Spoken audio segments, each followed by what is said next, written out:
Hello everyone. आज हम class ninth का लेसन का नाम है line and angle. Class ninth का लेसन एक है जिसको क्या बोलते हैं, लाइन एंड एंगल। इस लाइन एंड एंगल में जितना भी थ्योरी है वो सब आज हम कवर करेंगे। केवल थ्योरी कवर करेंगे। अगले वीडियो जो आएगा उसमें केवल इस लेसन का जो लाइन एंड एंगल है इसका केवल थ्योरम कंप्लीट करेंगे पूरा। उसके बाद फिर हम लोग क्वेश्चन बनाएंगे। तो सबसे पहले आज हम थ्योरी कंप्लीट करते हैं। तो इस लाइन एंड एंगल में सबसे पहले हम लोग को जो पढ़ना है वो एंगल के बारे में पढ़ना है कि एंगल क्या होता है। तो एंगल किसको बोलेंगे? तो angle when two rays originate from the same end point then angle is formed. मतलब यहाँ से देख, यहाँ पे इस तरह से ऐसे करके बन गए। तो यहाँ से ए वाला एक पॉइंट है, इस पॉइंट को हम ओ बोल रहे हैं। तो ये एक पॉइंट है, इस पॉइंट से हम ऊपर जाते हैं, ऊपर ए वाला यहाँ तक आए। मान लेते हैं यहाँ पे एक पॉइंट ए है, ओ से ए तक गए। ए एक रे बना, क्योंकि रे में क्या होता है, एक एंड पॉइंट होता है और दूसरी तरफ इनफाइनाइट तक एक्सटेंड कर सकते हैं। तो यहाँ से वही किए हैं, यहाँ से ए वाला जो हो गया एक एंड पॉइंट हो गया और उसके बाद इधर जो है हम इनफाइनाइट तक एक्सटेंड कर देंगे, ए रे हो गया।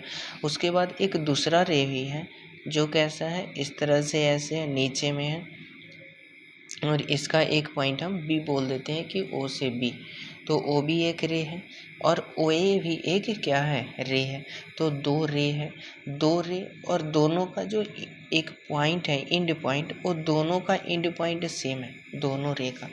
तो जब भी कोई दो रे है और दोनों रे का एंड पॉइंट जब सेम होता है तो वहाँ पे किस चीज़ का फॉर्मेशन होता है, एंगल का फॉर्मेशन होता है। इसी को हम क्या बोलते हैं, एंगल बोलते हैं। ओके, तो ये हो गया एंगल। अब इस एंगल में क्या ये जो ओ ए है और ओ बी है, क्या ये सबको यहाँ पे भी हम रे ही बोलेंगे? नहीं, जब एंगल का फॉर्मेशन हो जाता है तब इस रे को रे नहीं बोलते हैं, तब इसे हम क्या बोलते हैं, आर्म बोलते हैं। क्या बोलते हैं, आर्म बोलते हैं। ठीक है, तो दो आर्म्स होते हैं यहाँ पे। The rays making an angle are called the arms of the angle. इसे हम क्या बोलते हैं, आर्म्स ऑफ द एंगल बोलते हैं। तो दो आर्म्स हो गया और एक दोनों का क्या होता है, एंड पॉइंट होता है। एक क्या होता है, दोनों का एंड पॉइंट होता है। ये एंड पॉइंट होता है जिसे हम वर्टेक्स बोलते हैं। इसे हम क्या बोलते हैं, वर्टेक्स बोलते हैं, वर्टेक्स बोलते हैं। और ये क्या होता है, एंगल होता है, एंगल होता है। ठीक है ना। तो ये वर्टेक्स होता है या वर्टेक्स ऑफ द एंगल होता है। ये आर्म्स होता है, आर्म्स ऑफ द एंगल होता है। और ये क्या हो जाता है, एंगल हो जाता है। तो इस तरह से एंगल का फॉर्मेशन यहाँ पे होता है। ठीक है, यहाँ पे नाम लिखने के लिए आता है कि इस एंगल का नाम कैसे लिखेंगे। तो इस एंगल का नाम तीन तरह से लिख सकते हैं। क्या लिखेंगे, सबसे पहले तो यहाँ पे ये एंगल जहाँ पे बन रहा है वहाँ पे कौन सा पॉइंट, तो ओ पॉइंट पे एंगल बन रहा है। मतलब कि यहाँ पे एंगल हम क्या लिख देते हैं, ओ लिख देते हैं। तो ए बी एंगल का नाम हो गया, इसी का हो गया। ठीक है, उसके बाद दूसरा और कैसे लिख सकते हैं, तो ये जो यहाँ पे एंगल बन रहा है इसको बनाने में कहाँ से कौन कौन हेल्प कर रहा है, कैसे हेल्प कर रहा है। तो पॉइंट ए से ओ तक गए, फिर ओ से कहाँ तक जाएंगे, बी तक जाएंगे, तब जाकर के ये एंगल बनेगा। तो वैसे ही जैसे जैसे गए वैसे वैसे नाम लिखते हैं। ओ से ए से ओ तक जाएंगे और ओ से कहाँ तक, बी तक जाएंगे। तो ए भी क्या बनेगा, एंगल बनेगा, यही ए वाला एंगल बन जाएगा। उसके बाद इसका उल्टा चलते हैं। अब चलते हैं कहाँ से, बी से चलते हैं, बी से ओ तक पहुँचेंगे, ओ से कहाँ तक, ए तक पहुँचेंगे। तो ए बी जो एंगल का नाम हो गया बी ओ ए बी, यही एंगल का नाम है। ठीक है, तो इस तरह से हम लोग इस एंगल का नाम भी लिखते हैं। ठीक, अब आगे आगे देखते हैं क्या पढ़ना है हम लोग को। तो अब हमें पढ़ना है टाइप्स ऑफ एंगल्स। तो एंगल का अलग अलग टाइप्स होता है, सभी के बारे में हम लोग देखेंगे। तो सबसे पहले कौन सा टाइप्स बोला, जीरो एंगल। तो वैसा एंगल जिसका मेज़र कितना डिग्री का होगा, 0 डिग्री का होगा, तो वैसे एंगल को हम क्या बोलते हैं, 0 डिग्री एंगल बोलते हैं। कैसे होगा, तो जब भी कोई एंगल बनाना होगा तो एंगल बनाने के लिए 2 रे की ज़रूरत होती है, मतलब 2 आर्म्स होते हैं और दोनों आर्म्स का एक कोई कॉमन एंड पॉइंट होता है, तब जा कर के एक एंगल बनता है। अब यहाँ पे वैसा एंगल दिखाना है जिसका वैल्यू कितना होगा, 0 डिग्री होगा। तो क्या करें, तो सबसे पहले एक एंगल, एक लाइन हम लेते हैं जो रे हो गया, इसका एक वर्टेक्स ओ हो गया और दूसरा वर्टेक्स क्या हो गया, ए हो गया। अब यहाँ से एंगल, वैसा एंगल जो मतलब 0 हो, 0 डिग्री हो, तो एक दूसरा रे भी बनाना है। यदि रे हम थोड़ा सा भी ऊपर या नीचे बना देते हैं, थोड़ा सा भी ऊपर और नीचे बना देते हैं कहीं पे भी, तो दोनों के बीच में यहाँ पे हमें गैपिंग, या तो ये वाला या तो ये वाला गैपिंग दिख रहा है, मतलब कुछ ना कुछ उसका वैल्यू होगा। लेकिन वैल्यू कुछ नहीं, 0 डिग्री यहाँ दिखाना है। तो 0 डिग्री दिखाने के लिए क्या करेंगे, हम इसी पे एक और रे लेकर के आ जाते हैं, इसी पे एक और रे लेकर के चले आते हैं और यहाँ पे दोनों रे के बीच में कोई गैपिंग नहीं है, दोनों रे के बीच में कोई डिस्टेंस नहीं है। तब जा कर के यहाँ पे हम क्या बोलेंगे कि दोनों रे का एक कॉमन एंड पॉइंट है, 2 आर्म्स भी है और दोनों के बीच में जो एंगल बन रहा है वो कितने का बन रहा है, 0 डिग्री का एंगल बन रहा है। तो इस तरह से 0 डिग्री एंगल को यदि दिखाना है तो इस तरह से हम इसको दिखाएंगे। ठीक, अब आगे बढ़ते हैं। एक्यूट एंगल, एक्यूट एंगल क्या होता है, तो एक्यूट एंगल उसको बोलते हैं जिसका वैल्यू, जिसका मेज़र 0 डिग्री से ज़्यादा बट 90 डिग्री से क्या होता है, कम होता है। 90 डिग्री से कम बट मोर देन 0 डिग्री, ऐसे एंगल को हम क्या बोलते हैं, एक्यूट एंगल बोलते हैं। मतलब यहाँ से एक रे ए हो गया, ए हो गया ए और ए हो गया ओ, उसके बाद एक रे ऐसे बना देते हैं जिसका नाम यहाँ पे बी हो गया। तो यहाँ से जो ये एंगल दिख रहा है, ये एंगल जितना भी हो लेकिन ये मोर देन 0 होगा, मोर देन क्या होगा, 0 होगा और लेस देन क्या होगा, 90 डिग्री होगा, 90 डिग्री होगा। इसी एंगल को हम क्या बोलते हैं, एक्यूट एंगल। मतलब कि यदि हम एंगल कोई ले एक्स, तो यहाँ पे इसका वैल्यू 0 डिग्री से बड़ा बट 90 डिग्री से इसका वैल्यू क्या होता है, छोटा होता है। ठीक है, तो ये हो गया एक्यूट एंगल जो इस तरह से दिखता है, ऐसा। ठीक, अब आगे बढ़ते हैं राइट एंगल। तो राइट एंगल क्या होता है, राइट एंगल वैसा एंगल जिसका मेजर पूरा कितना डिग्री होता है, 90 डिग्री होता है, इसे हम क्या बोलते हैं, राइट एंगल बोलते हैं। ये कैसा दिखता है, तो ये एकदम सीधा परपेंडिकुलर इस तरह का दिखता है। यहाँ से ये ओ हो गया, ए हो गया, ए हो गया और ये क्या हो गया, बी हो गया। तो यहाँ पे ये जो एंगल दिख रहा है ये कितने डिग्री का बन रहा है, 90 डिग्री का हो रहा है। ठीक है, तो ये वाला 90 डिग्री का एंगल है। तो वैसा एंगल जिसका मेजर 90 डिग्री हो, angle whose measure is 90 degree is called right angle. Okay, तो यहाँ पे हम लोग 0 एंगल देखें, acute angle more than 0 but less than 90 और राइट एंगल 90 डिग्री एग्जैक्ट होता है। अब आगे, तो आगे कौन सा एंगल है, ऑब्ट्यूज एंगल है। तो ऑब्ट्यूज एंगल क्या होता है, तो obtuse angle an angle whose measure is more than 90 degree but less than कितना, 180 डिग्री। ऑब्ट्यूज एंगल किसको बोलते हैं, वैसा एंगल जिसका मेजर, जिसके एंगल का मेजर 90 डिग्री से ज़्यादा बट 180 डिग्री से क्या होता है, कम होता है। मतलब कि यदि x माने तो x का वैल्यू 90 डिग्री से क्या होना चाहिए, ज़्यादा बट 180 डिग्री से क्या होना चाहिए, कम होना चाहिए। तब ऐसे एंगल को हम क्या बोलते हैं, ऑब्ट्यूज एंगल बोलते हैं। मतलब कैसा दिखेगा, इस तरह से ए हो गया, ओ है, ए है, अब इसको क्या करें, यदि इसको सीधा लेकर के ऐसे जाते हैं तो ये 90 डिग्री होगा, यदि हम इधर लेकर के आते हैं तो एक्यूट एंगल होगा। मतलब अब हमें और दूर ले जाना है, तो दूर ले जाने के लिए क्या करेंगे, ऐसे करके दिखा देते हैं। तो यहाँ से ये जो एंगल हमें दिख रहा है ये क्या है, 90 डिग्री से ज़्यादा बट 180 डिग्री से क्या है, कम है। तो इसको हम क्या बोलते हैं, ऑब्ट्यूज एंगल बोलते हैं। ठीक है, नेक्स्ट क्या है, स्ट्रेट एंगल है। तो स्ट्रेट एंगल किसको, स्ट्रेट मतलब ही होता है सीधा, मतलब कि दो रे तो रहेगा लेकिन एक दूसरे के ऑपोजिट में रहेगा, दोनों रे एक दूसरे के ऑपोजिट में। तो यहाँ पे जो एंगल बनेगा ये कितना डिग्री का बनता है, 180 डिग्री का बनता है। ओ है, ए है और ये क्या है, बी। ठीक है, तो स्ट्रेट एंगल मतलब कि रे तो होगा लेकिन एक दूसरे का क्या होगा, ऑपोजिट होगा, और ऑपोजिट हो करके यहाँ पे जो एंगल बनता है वो कितने डिग्री का बनता है, 180 डिग्री का बनता है। ठीक, अगला क्या है, तो रिफ्लेक्स एंगल है।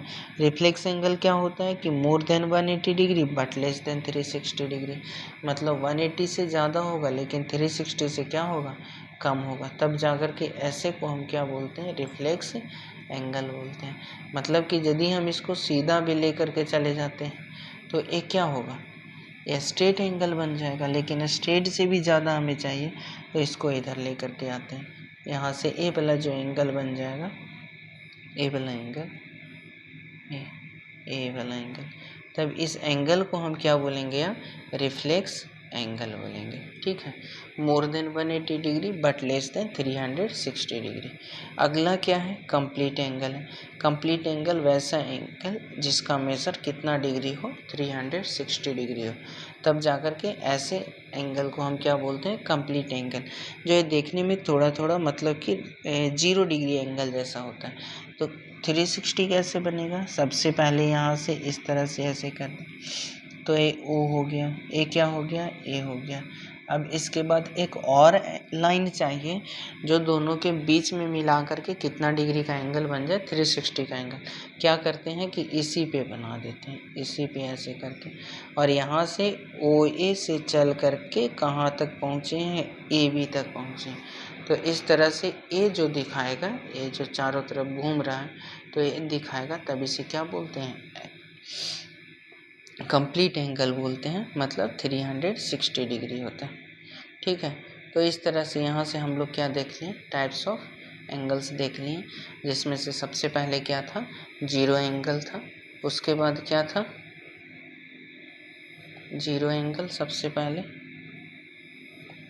उसके बाद एक्यूट एंगल, जीरो से बड़ा 90 से छोटा, स्ट्रेट एंगल पूरा 90 डिग्री होता है, उसके बाद obtuse angle greater than zero, more than zero but less then 180 degree. Straight angle क्या है, मतलब पूरा 180 डिग्री होगा। Reflex angle more then 180 degree but less then 360 degree. उसके बाद कंप्लीट एंगल जो पूरा कितना हो, 360 डिग्री हो। अब आगे हम लोग को क्या देखना है, अब हमें देखना है एंगल बाइसेक्टर। तो क्या होता है, मतलब कोई भी एक एंगल दिया हुआ रहेगा, उसके बीच से एक और रे पास कर देंगे, और पास जब होगा और रे तो क्या होगा कि दो एंगल बनेगा और दोनों एंगल आपस में इक्वल बनेंगे।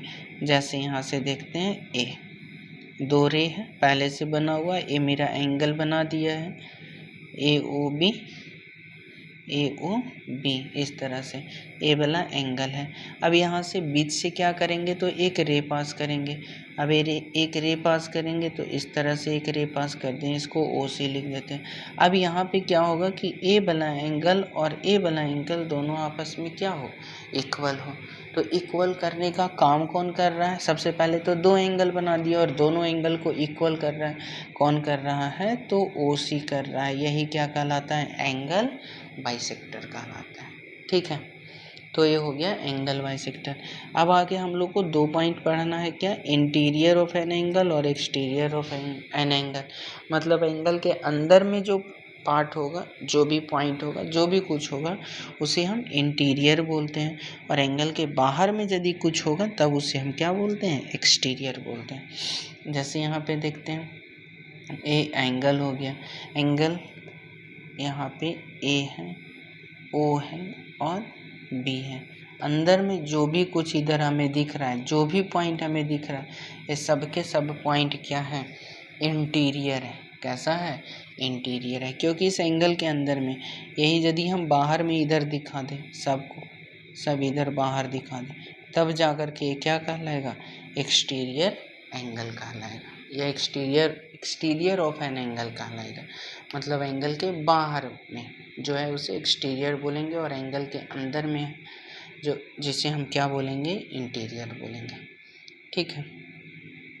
अब आगे 2 पॉइंट और पढ़ना होता है, एक कॉम्प्लीमेंट्री और एक सप्लीमेंट्री होता है। कॉम्प्लीमेंट्री एंगल और दूसरा हमें क्या दिखेगा? सप्लीमेंट्री एंगल आगे हमें दिखेगा। तो कॉम्प्लीमेंट्री एंगल किसको बोलते हैं? तो वैसा एंगल, वैसा कोई दो एंगल जिसका सम करने पे कितना डिग्री का वैल्यू हो?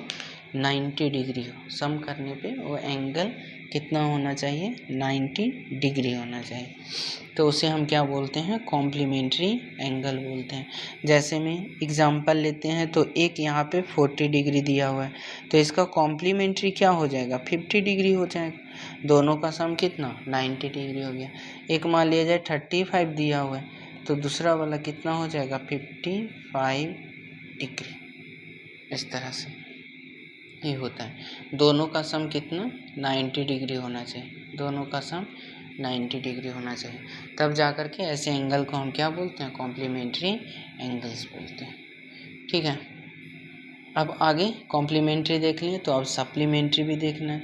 सप्लीमेंट्री वैसा दो एंगल जिसका सम करने पे 180 डिग्री हो जाए, तब इस एंगल को हम क्या बोलते हैं? सप्लीमेंट्री एंगल बोलते हैं। मतलब कि यदि एक एंगल 90 डिग्री दिया हुआ है, तो दूसरा एंगल भी कितना होना चाहिए? 90 डिग्री होना चाहिए। एक यदि मान लिया जो 105 डिग्री दिया हुआ है, तो दूसरा कितना होना चाहिए? 75 डिग्री होना चाहिए, क्योंकि सम मतलब इस तरह से दोनों का सम कितना आ जाएगा? 180 डिग्री आ जाएगा। ठीक, तो कोई भी यहाँ पे एक एंगल दिया हुआ रहेगा, तो दूसरा एंगल हम निकाल सकते हैं। तो ये होता है सप्लीमेंट्री। सप्लीमेंट्री मतलब दो एंगल का सम 180 डिग्री। कॉम्प्लीमेंट्री मतलब दो एंगल का सम कितना होना चाहिए? 90 डिग्री होना चाहिए। तो ये दोनों याद रखना है, सप्लीमेंट्री और कॉम्प्लीमेंट्री। अब आगे हम लोग को क्या पढ़ना है?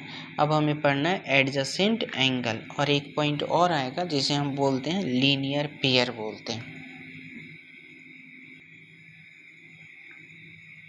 तो इसमें क्या देखेंगे एडजेसेंट एंगल में? तो एडजेसेंट एंगल में बोलता है कि 2 angles are called adjacent angle. दो एंगल को हम क्या बोलते हैं? एडजेसेंट एंगल बोलते हैं। लेकिन कब? If they have the same vertex, यदि दोनों एंगल का वर्टेक्स क्या हो? सेम हो। And they have a common arm, और दोनों एंगल का एक आर्म जो होना चाहिए वो कॉमन होना चाहिए। And their non common arms are on either side of the common arm, और नॉन कॉमन आर्म जो होगा वो कॉमन आर्म के एक दूसरे तरफ होगा। तब जाकर के ऐसे एंगल को हम क्या बोलते हैं? एडजेसेंट एंगल बोलते हैं। मतलब कैसे? तो देखो, यहाँ से ए हो गया, जैसे बाइसेक्टर में हम लोग देखे थे, ठीक वैसा ही फिगर यहाँ पे भी बनेगा। ए हो गया, ओ हो गया, और ए बी हो गया। यहाँ से क्या करते हैं? ऐसे बना देते हैं, आगे निकाल दिए। अब इसको हम क्या बोलेंगे? सी बोलेंगे। अब क्या हुआ यहाँ पे? तो हुआ क्या कि बोला कि दो एंगल चाहिए, दो एंगल मिल रहा है यहाँ पे, ये दोनों एंगल, ठीक है। उसके बाद क्या बोला कि they have the same vertex, दोनों एंगल का वर्टेक्स क्या होना चाहिए? सेम है भी, दोनों एंगल का वर्टेक्स सेम। इस एंगल का वर्टेक्स ए हो गया ओ, और इस एंगल का भी वर्टेक्स कौन है? यही ओ है। तब जाकर के दोनों एंगल का वर्टेक्स भी सेम है। क्या बोला कि एक कॉमन आर्म होना चाहिए। यहाँ पे टोटल 3 आर्म है, फर्स्ट, सेकंड और थर्ड, ये 3 आर्म है। लेकिन ये तीनों में कोई एक ऐसा आर्म होना चाहिए जो दोनों एंगल में कॉमन हो। तो है ना, ये वाला 2 वाला 2 जो आर्म है या जो रे है वो इस एंगल का भी है, और 2 जो है वो इस एंगल का भी है। तब जा कर के यहाँ पे एक कॉमन भी मिल रहा है। और बाकी का जो नॉन कॉमन है, मतलब कि यहाँ से ए वाला एंगल, ए वाला आर्म्स और ए वाला आर्म, तो ये दोनों एक दूसरे के तरफ होना चाहिए। हाँ, तो है ए वाला ऊपर में और ए वाला कहाँ है, नीचे में, मतलब उस कॉमन आर्म के एक दूसरे तरफ होना चाहिए। तब जा कर के ऐसे एंगल्स को हम क्या बोलते हैं, एडजेसेंट एंगल बोलते हैं। ठीक है, तो ये होता है एडजेसेंट एंगल। और ऐसा ही क्या होता है, एक लीनियर पेयर होता है, उसे भी देख लेते हैं हम। तो लीनियर पेयर किसको बोलते हैं, तो देखो बोल रहा है कि two adjacent angle, linear pair किसको, टू एडजेसेंट एंगल को हम लीनियर पेयर बोलते हैं, are said to form a linear pair of angle if their non common arms are two opposite ray. बोल रहा है कि इसमें जो नॉन कॉमन आर्म होना चाहिए वो एक दूसरे के ऑपोजिट होना चाहिए। यहाँ पे हम लोग किस में देखे थे, एडजेसेंट में ऐसा हम लोग नहीं देखे। एडजेसेंट में देखे कि जो नॉन कॉमन आर्म है वो कॉमन आर्म के एक दूसरे तरफ, मतलब ऊपर नीचे कहीं पे भी हो सकता है, एक दूसरे तरफ होगा, लेकिन एक ही तरफ नहीं होगा। कॉमन आर्म के एक ही तरफ दोनों आर्म नहीं होगा, एक दूसरे तरफ होगा। लेकिन इस लीनियर पेयर में क्या बोलता है कि नॉन कॉमन आर्म तो होगा, लेकिन दोनों आर्म जो होना चाहिए एक दूसरे के ऑपोजिट में होना चाहिए। मतलब कैसे, तो यहाँ से देखते हैं, ऐसे ए हो गया, इस तरह से एक एंगल तो ये बन गया ओ ए और बी। एक और एंगल बनाना है, और एंगल जब बनाएंगे तो जो नॉन कॉमन आर्म है उसके ऑपोजिट में ए होना चाहिए। तो हो रहा है ना, यहाँ से ए वाला और ए वाला दोनों आर्म जो है वो नॉन कॉमन है, और यहाँ से ए वाला जो है वो दोनों में आ रहा है, इस एंगल में भी आएगा और इस एंगल में भी काम आएगा ओ ए। तो ओ बी और ओ सी जो है वो क्या है, नॉन कॉमन है, नॉन कॉमन आर्म है, और दोनों एक दूसरे के क्या है, ऑपोजिट हो रहा है, दोनों एक दूसरे का ऑपोजिट हो रहा है। ठीक है, तो ये होता है लीनियर पेयर। लीनियर पेयर में एक चीज़ और ध्यान रखना है कि जो दो एंगल बन रहा है तो दोनों एंगल का जो सम होना चाहिए, जैसे ये 1 है और 2 है, तो एंगल 1 और एंगल 2 का जो सम होना चाहिए वो ऑलवेज क्या होना चाहिए, 180 डिग्री होना चाहिए। ये लीनियर पेयर में होता है। एडजेसेंट एंगल में ऐसा नहीं होता है, हो भी सकता है नहीं भी हो सकता है, एडजेसेंट एंगल में कुछ भी हो सकता है, लेकिन लीनियर पेयर में फिक्स है कि दोनों एंगल का सम कितना होगा, 180 डिग्री होगा। नॉन कॉमन आर्म जो होता है एक दूसरे के क्या होगा, ऑपोजिट होगा। ये लीनियर पेयर में याद रखना पड़ेगा इतना। अब आगे हम लोग को क्या पढ़ना है, अब पढ़ना है वर्टिकली ऑपोजिट एंगल। ये भी पढ़ लेते हैं हम लोग। तो वर्टिकली ऑपोजिट एंगल क्या होता है, तो इसमें बोलता है कि दो स्ट्रेट लाइन होगा, two angles are called a pair of vertically opposite if their arm form two pairs of opposite ray. कैसा रे होगा, तो देखो यहाँ से ए हो गया और यहाँ से ए हो गया, ऐसे करके, मतलब कि इस आर्म के ऑपोजिट ए वाला और इस आर्म के ऑपोजिट ए वाला, ऐसे करके। यहाँ से हम लोग ऐसे भी करते हैं, दो स्ट्रेट लाइन ले लेते हैं, और जब दो स्ट्रेट लाइन लेंगे तो यहाँ से क्या देख रहे हैं, यहाँ भी वही दिख रहा है, ए वाला इसके ऑपोजिट और ए वाला इसके ऑपोजिट। तो यहाँ से ए वाला एंगल और ए वाला एंगल, दोनों एंगल क्या होता है, क्या कहलाता है, वर्टिकली ऑपोजिट एंगल कहलाता है। ये दोनों एंगल वर्टिकली, इधर का और एंगल होता है, हाँ होता है, ए वाला एंगल और ए वाला एंगल दोनों आपस में क्या कहलाएगा, वर्टिकली ऑपोजिट एंगल कहलाता है। और वर्टिकली ऑपोजिट एंगल हमेशा आपस में जो होता है वो इक्वल होता है, मतलब एंगल 1 जो होगा इक्वल होगा किसका, एंगल 2 का होगा। यहाँ से 3 और 4 देखें तो एंगल 3 जो होगा आपस में क्या होता है, इक्वल होता है 4 का। तो वर्टिकली ऑपोजिट मतलब एक दूसरे के ऑपोजिट, एंगल ऑपोजिट हो जाता है, तो उसे हम वर्टिकली ऑपोजिट बोलते हैं, और दोनों एंगल जो होता है वो आपस में इक्वल होता है। ठीक है, तो ये कहलाता है क्या, वर्टिकली ऑपोजिट एंगल्स। अब हम लोग को क्या पढ़ना है, पैरेलल लाइंस और ट्रांसवर्सल, बस इतना ही पढ़ना है। ट्रांसवर्सल पैरेलल ये दोनों को मिला करके और एंगल थोड़ा सा पढ़ना है, उसके बाद ये थ्योरी कंप्लीट हो जाएगा। ठीक है, तो अब देखते हैं हम क्या, पैरेलल लाइंस देखते हैं। पैरेलल लाइन किसको बोलते हैं, if two lines lie in the same plane and do not intersect when produced on either side then such lines are said to be parallel to each other. मतलब कि दो line होगा, एक ही plane पे इसे हम ड्रॉ करेंगे, लेकिन कभी भी दोनों इंटरसेक्ट नहीं होगा। When produced on either side, मतलब किसी भी साइड हम इसे प्रोड्यूस करें, ये लाइन है ना, लाइन है, तो लाइन को तो हम किसी भी साइड प्रोड्यूस कर सकते हैं, इधर भी प्रोड्यूस कर सकते हैं। तो ए वाला, ये दोनों आपस में कहीं भी जा कर के नहीं इंटरसेक्ट करेगा, इधर भी हम इसे प्रोड्यूस कर सकते हैं, लेकिन कभी भी आपस में इंटरसेक्ट नहीं करता है, तब जा कर के ऐसे लाइंस को हम क्या बोलते हैं, पैरेलल लाइंस बोलते हैं। ठीक है, अब इसके बाद एक टर्म और आता है क्या, ट्रांसवर्सल आता है। ट्रांसवर्सल क्या होता है, पैरेलल लाइन को ही कट करता है, तब जा कर के इस लाइन को हम क्या बोलते हैं, ट्रांसवर्सल। मतलब ये दो लाइन हो गया पैरेलल, दोनों लाइन पैरेलल, इसका हम एक का नाम एल बोल देते हैं और एक का नाम क्या बोल देते हैं, एम बोलते हैं। तो एल और M are parallel, L parallel है किसका, एम का पैरेलल है। अब यहाँ से एक लाइन आएगा, एक लाइन आएगा और इसको क्या कर देगा, काट देगा, इंटरसेक्ट कर देगा दोनों लाइन को, दोनों लाइन को। तब यही ए लाइन जो है, मान लेते हैं ए और बी है, तो यही ए बी जो कहलाता है वो क्या कहलाता है, ट्रांसवर्सल कहलाता है। ठीक है, तो ये पैरेलल लाइन हम लोग देख लिए, ट्रांसवर्सल देख लिए। अब यही वाला फिगर को लेकर के कुछ एंगल देखना होता है।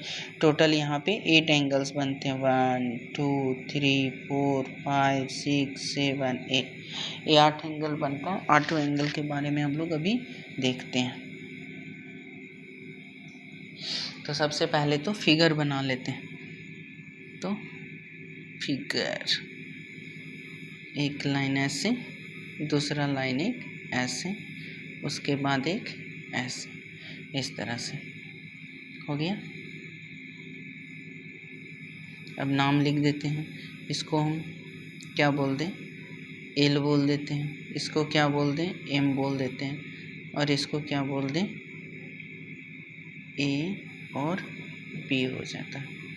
यहाँ से इंटरसेक्ट कर रहा है, इसको एम बोल देते हैं और इसको क्या बोल दें, एन बोल दें। हो गया ना। यहाँ पे टोटल कितना एंगल दिख रहा है, टोटल 8, 1 2 3 4 5 6 7 और 8 एंगल, टोटल 8 एंगल यहाँ पे दिख रहा है, 8 एंगल। अब सभी एंगल का एक दूसरे से रिलेशन है, कैसे है, तो यदि हम एंगल 1 और एंगल 2 का बात करें तो इसका बात हम पहले ही कर चुके हैं। एंगल 1 और एंगल 2 दोनों एंगल का सम कितना हो जाएगा, 180 डिग्री। एक कैसा दिख रहा है एंगल 1 और एंगल 2, एंगल 1 और एंगल 2 जो हमें दिख रहा है, ये दोनों लीनियर पेयर का काम कर रहा है, क्योंकि इसका जो रे है दोनों एक दूसरे नन कॉमन रे या नन कॉमन आर्म एक दूसरे का ऑपोजिट है। तो यहाँ से एंगल 1 और एंगल 2, उसके बाद एंगल 2 और एंगल 3, एंगल 2 और एंगल 3, ये भी वही है, ये वाला सीधा हम लोग ले लेंगे। उसके बाद एंगल 3 प्लस एंगल 4, ये वाला भी 180 डिग्री हो जाएगा। एंगल 1 प्लस एंगल 4, ये भी कितना हो जाएगा, 180 डिग्री होगा। अब नीचे वाला में आते हैं, तो नीचे वाला में देख रहे हैं कि एंगल 5 और एंगल 6, ये 180 डिग्री हो गया। उसके बाद एंगल 6 और एंगल 7, ये हो गया 180 डिग्री। उसके बाद है एंगल 7 प्लस एंगल 8, ये भी कितना हो गया, 180 डिग्री। और angle 5 plus angle 7, angle 5 plus angle 8, ये भी कितना हो गया, 180 डिग्री। तो ये सब के सब क्या कहलाएगा, लीनियर पेयर, लीनियर पेयर ये कहलाएगा। ठीक है, तो ये हम रिलेशन देख लिए। उसके बाद और भी रिलेशन होता है क्या? हाँ, और भी रिलेशन होता है। यहाँ से अब देखते हैं, अभी हम लोग देखे थे वर्टिकली अपोजिट एंगल, तो 1 और 3 वर्टिकली अपोजिट, 2 और 4 वर्टिकली अपोजिट, 5 और 7 वर्टिकली अपोजिट, और 6 और 8 वर्टिकली अपोजिट एंगल लिख लेते हैं। यहाँ पे क्या क्या होगा, तो एंगल 1 जो है वो इक्वल होता है ना वर्टिकली अपोजिट एंगल 3, उसके बाद एंगल 2 इक्वल हो जाएगा 4 का, एंगल 6 इक्वल हो जाएगा एंगल 8 का, और एंगल 5 इक्वल हो जाएगा एंगल 7 का। ये सब के सब क्या कहलाएगा? Vertically opposite angle, vertically opposite angles. ठीक है, तो इस तरह से यहाँ पे हम लोग देख लिए वर्टिकली अपोजिट। तो 2 नाम तो देख लिए, यहाँ पे क्या क्या दिखा, और देखते हैं अभी आगे। तो 1 लाइन 2 लाइन, ये हो गया ट्रांसवर्सल। इसको हम M और N, यहाँ O और P, इसको L और J बोल देते हैं। ठीक है, तो ये हो गया। ये 1 एंगल का नाम लिख देते हैं। तो 1 है, 2 है, 3 है, 4, 5, 6, 7 और 8 हो गया। अब क्या देखें, तो अब क्या रिलेशन है, तो अब रिलेशन यहाँ पे एंगल 1 और एंगल 5 का मेन अब रिलेशन यहाँ पे ये दिखेगा। एंगल 1 जो होता है इक्वल होता है एंगल 5 का, एंगल 2 जो होता है इक्वल होता है 6 का, एंगल 4 जो होता है इक्वल होता है 8 का, और एंगल 3 जो होता है इक्वल होता है एंगल 7 का। और इस एंगल को हम बोलते हैं कॉरेस्पॉन्डिंग एंगल, कॉरेस्पॉन्डिंग एंगल्स। ठीक है, तो ये होता है आपस में इक्वल। कैसे, तो इसके नीचे जाएंगे सीधा और एक एंगल को छोड़ करके, क्योंकि यहाँ पे सीधा नीचे आएंगे तो पहले 1 के बाद 4 दिखेगा, तो 4 को हमें नहीं देखना है, सीधा 5 को देखना है, और दोनों आपस में इक्वल होता है, जिसे हम क्या बोलते हैं? कॉरेस्पॉन्डिंग एंगल बोलते हैं। ठीक है, तो ये हो गया यहाँ पे। अब क्या देखें,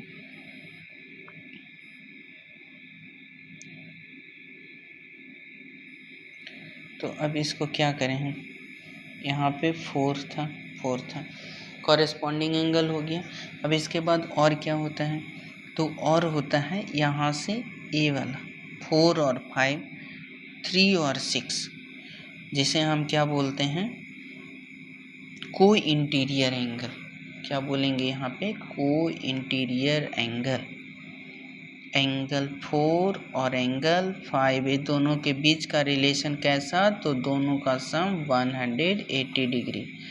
एंगल 3 प्लस एंगल 6, ये भी कितना? 180 डिग्री, जिसे हम क्या बोलते हैं? को इंटीरियर एंगल, को इंटीरियर एंगल्स।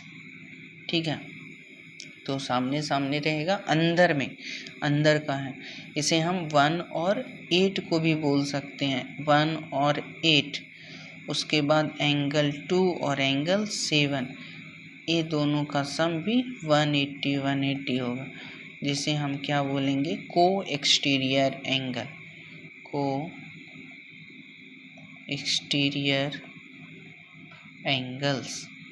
ठीक है, तो यहाँ से 2 और 7 हो गया, 1 और कौन हो गया? 8 हो गया, जिसे हम क्या बोलेंगे? को एक्सटीरियर एंगल। एक नाम यहाँ पे और आता है अल्टरनेट इंटीरियर एंगल। कौन होता है अल्टरनेट इंटीरियर? तो यहाँ से देखो 3 और 5, 4 और 6, अल्टरनेट इंटीरियर मतलब कि एंगल 3 है और कौन है? एंगल 5 है, दोनों के बीच का रिलेशन कैसा? तो इक्वल। उसके बाद एंगल 4 है और कौन है? एंगल 6 है, दोनों एंगल इक्वल तो होंगे, लेकिन इसे क्या बोलेंगे? Alternate interior